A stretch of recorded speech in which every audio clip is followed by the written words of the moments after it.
أهلا وسهلا فيكم حبايبي. اليوم رح نعمل مع بعض مشبك. نحتاج لسميد، حليب بودرة، ولبن، وماء زهر، وخميرة فورية، ومي. ببلش أضيف المي بالتدريج لأوصل لقوام العجينة المطلوب.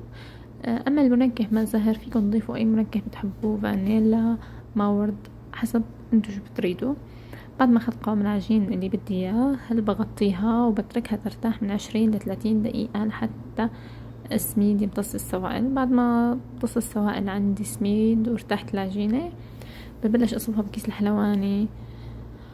والزيت لازم يكون عندي سمكة 2 سنتي مشان أقدر أتحكم بشكل قرص المشبك. وما بده يكون حرارته عالية، بدها تكون الحرارة وسط. هلأ ببلش اقلي المشبك.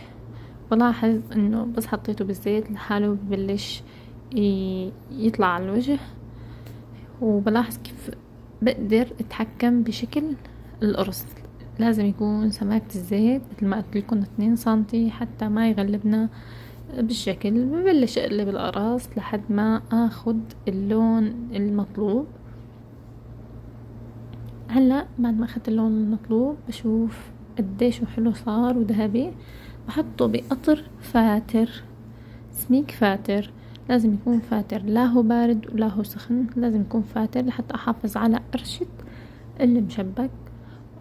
وهي اللمعة الحلوة اللي هو فيه بضل محافظة عليها 2 و3 اذا اشتغلت الشغل الصح. وهيك بكون المشبك عندي صار جاهز، والف صحة وعافية على قلبكم. بتمنى تجربوها وبتمنى تكون عجبتكم، وما تنسوا الاشتراك بقناتي، وتنسوني من تعليقاتكم الحلوة واللايكات.